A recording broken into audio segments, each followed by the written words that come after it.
తీవ్ర వాయుగుండ ప్రభావం మరొక 24 గంటల పాటు ఉంటుంది కాబట్టి తెలుగు ప్రజలు ఖచ్చితంగా చాలా అలర్ట్ గా ఉండాల్సిన అవసరం ఉందని వాతావరణ శాఖ చెప్తోంది. మరొక వైపు ఇప్పటి వరకు మనం వరదలు చూసాం, కానీ ఇప్పుడు ఫ్లాష్ ఫ్లడ్స్ ఆకస్మికంగా వచ్చేటటువంటి వరదలు కూడా తీవ్రంగా ఉంటాయి కాబట్టి ముంపు ప్రాంతాల ప్రజలు కూడా చాలా అలర్ట్ గా ఉండాల్సిన అవసరం ఉందని కూడా వాతావరణ శాఖ చెప్తోంది. ప్రస్తుతానికి పూరిలో సెంట్రలైజ్ అయి ఉన్నటువంటి తీవ్ర వాయుగుండ పరిస్థితి ఎట్లా ఉంది, ఏ డైరెక్షన్ లో అది మూవ్ అవుతోంది, మరిన్ని డీటెయిల్స్ అప్డేట్ గా తెలుసుకుందాం. మనతో పాటు వాతావరణ శాఖ డైరెక్టర్ కేవీఎస్ శ్రీనివాస్ గారు ఉన్నారు. సార్, ఎట్లా ఉంది సార్ ప్రెసెంట్ దాని కండిషన్ ఎలా ఉంది, ట్రాక్ పై ఏం చూపిస్తుంది? ఇప్పుడు ఈ రోజు అయితే ప్రస్తుతం అది ఇంకా తీవ్ర వాయుగుండంగానే వాయు బంగాళాఖాతంలో కంటిన్యూ అవుతుంది. అది ఇప్పుడు ఇక్కడ మనం దీని ట్రాక్ ని మనం కనుక చూస్తే ఇప్పుడు ఇది సుమారు ఇక్కడ వాయు బంగాళాఖాతం, ఇదంతా ఆంధ్రప్రదేశ్, ఇక్కడ నుంచి ఇక్కడ పూరికి ఇది ఆగ్నేయంగా ఒక 50 కిలోమీటర్ల దూరంలో ప్రస్తుతం ఉదయం 8:30 ఆ ప్రాంతానికి ఇక్కడ కేంద్రీకృతమైంది. ఇది ఫర్దర్ గా నెక్స్ట్ కమింగ్ 3 hours లో ఇది ఈ నార్త్ వెస్ట్ డైరెక్షన్ లో వెళ్తూ ఒరిస్సా తీరాన్ని పూరి దగ్గరలో క్రాస్ అయ్యేటువంటి అవకాశం ఉంది. ఫర్దర్ గా ఇది నార్త్ వెస్ట్ డైరెక్షన్ లో కంటిన్యూ అంటే మూవ్ అవుతూ డీప్ డిప్రెషన్ ఇంటెన్సిటీని మెయింటైన్ చేస్తూ ఈవినింగ్ కల్లా ఈ రోజు ఈవినింగ్ కానీ ఆ తర్వాత కానీ క్రమేపీ బలహీనపడుతూ ఈ రోజు అర్ధరాత్రికి అది వాయుగుండంగా మారే అవకాశం ఉన్నట్టుగా మనం ఫోర్కాస్ట్ ఇస్తున్నాం. ఇప్పుడు దీని ప్రభావం ఇప్పటికీ కూడా మన ఉత్తరాంధ్ర జిల్లాలో కొన్ని జిల్లాల్లో అయితే ఒక భారీ వర్షాలు కొన్ని జిల్లాల్లోనూ, మరికొన్ని చోట్ల భారీ నుంచి అతి భారీ వర్షాలు, అలాగే మోడరేట్ ఇంటెన్సిటీ ఉన్న వర్షాలు మెనీ ప్లేసెస్లోను, అలాగే దక్షిణ కోస్తాలో కూడా అక్కడక్కడ మోడరేట్ ఇంటెన్సిటీ ఉన్నటువంటి రైన్ఫాల్స్ వచ్చే అవకాశం ఉన్నట్టుగా చెప్తున్నాం.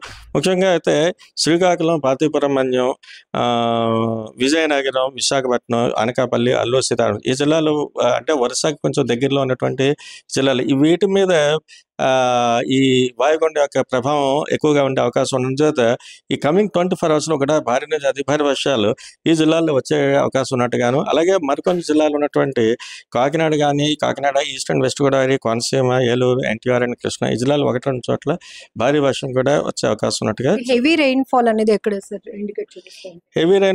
హెవీ రెయిన్ఫాల్ అన్నది Kakinada, east Godavari, Konaseema, west Godavari, Eluru, NTR and Krishna. అలాగే హెవీ టు వెరీ హెవీ అంటే భారీ నుంచి అతి భారీ వర్షాలు అంటే బాగా అంటే ఈ ఒరిస్సా కోస్ట్కి కొంచెం దగ్గరలో ఉన్నటువంటి జిల్లాలు ఏవైతే ఉన్నాయో అవి శ్రీకాకుళం కానీ, పార్వతీపురం మన్యం, విజయనగరం, విశాఖపట్నం, ఇంకా కొంచెం కిందకు వస్తే అనకాపల్లి, అటువైపు అల్లూరు సీతారామరాజు ఈ జిల్లాలకి కూడా భారీ నుంచి అతి భారీ వర్షపాతం, అలాగే వాటికి ఆరెంజ్ అలర్ట్స్ కూడా. గాలుల వేగం ఎలా ఉండబోతుంది సార్? అట్లనే ఏ రకమైనటువంటి హెచ్చరికలు?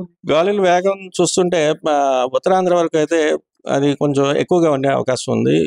గంటకి 55 నుంచి 65 కిలోమీటర్ల వరకు కూడా వీసే అవకాశం ఉంది. అది క్రమేపీ అది ఆఫ్టర్ క్రాసింగ్ తర్వాత క్రమేపీ అది కొంచెం తగ్గుముఖం పట్టే ఛాన్సెస్ ఉన్నాయి.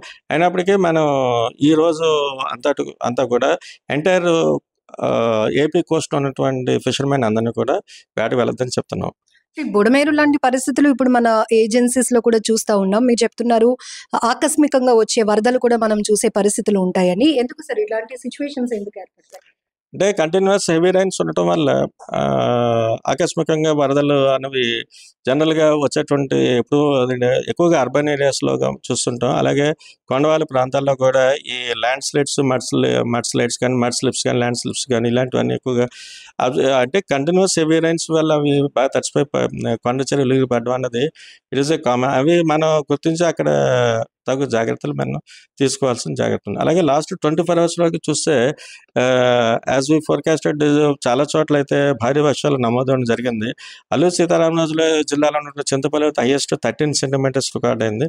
శ్రీకాకుళం జిల్లాలో కూడా 10, రణస్థలంలో అయితే 10 centimeters, విజయనగరం జిల్లాలో ఉన్నటువంటి పుష్పాట్రాగ, బొండపల్లి, నెక్స్ట్ భీమునిపట్నం అంటే విశాఖపట్నం జిల్లా 10 centimeters రికార్డ్ అయింది. అంటే ఎప్పటికప్పుడు చూస్తున్నాం వాయుగుండాలు తీవ్ర వాయుగుండాలుగా మారటం. ఇట్లాంటి సిచ్యువేషన్స్ అంటే వెదర్ లో జరుగుతున్నటువంటి మార్పులు సో ఏం ఐడెంటిఫై చేస్తారు? ఇవి ఈ సీజన్ లో కామన్ గా జనరల్ గా సౌత్ వెస్ట్ మాన్సూన్ సీజన్ అంటే జూన్ నుంచి సెప్టెంబర్ ఈ పీరియడ్ లో ఇవి వస్తుంటాయి మాక్సిమం మనకి. మిగతా మంత్స్లో కానీ ఈ పీరియడ్స్లోనే ఈ జూన్ టు సెప్టెంబర్ ఈ పీరియడ్లో ఎక్కువగా లో ప్రెజర్స్ కానీ, డిప్రెషన్స్ కానీ, ఇటు బే ఆఫ్ బెంగాల్ కానీ, అటు అరేబియన్ సీలో కానీ మనకి ఎక్కువగా వస్తుంటాయి. యాజ్ పర్ రికార్డ్ తీవ్ర వాయుగుండంగా కొనసాగుతుంది ప్రెసెంట్ అంటున్నారు. ఇది బలహీన పడేటానికి ఎంత సమయం పట్టే అవకాశం?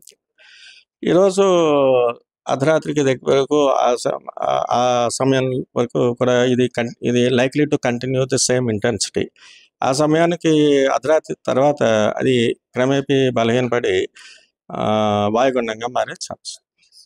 సో ప్రస్తుతానికి పూరి కేంద్రంగా తీవ్ర వాయుగుండంగా కొనసాగుతూ ఉంది. ఇది అర్ధరాత్రి వరకు కూడా అదే ప్రభావంతో కొనసాగుతూ క్రమేపీ బలహీనపడుతోంది, వాయుగుండంగా మారుతుంది అని చెప్తున్నారు వాతావరణ శాఖ డైరెక్టర్ శ్రీనివాస్ గారు. అలాగే ఖచ్చితంగా ప్రజలు అప్రమత్తంగా ఉండాల్సిన అవసరం ఉంది. ఎప్పటికప్పుడు హెవీ రెయిన్ఫాల్ రికార్డ్ అయ్యే ప్రాంతాలని అలర్ట్ చేస్తూనే ఉన్నాం. ముఖ్యంగా కొండవాళ్ళు ప్రాంతాల్లో ఉన్నటువంటి ప్రజలు అప్రమత్తంగా ఉండాల్సిన అవసరం ఉంది. ఎందుకంటే వరదలు ఆకస్మికంగా కూడా వచ్చే అవకాశం ఉంటుంది కాబట్టి ముంపుకు లోను కాకుండా ఉండాల్సిన అవసరం ఉంది. కాబట్టి మొత్తం జిల్లా యంత్రాంగం కూడా అలర్ట్ అయిందని చెప్పొచ్చు.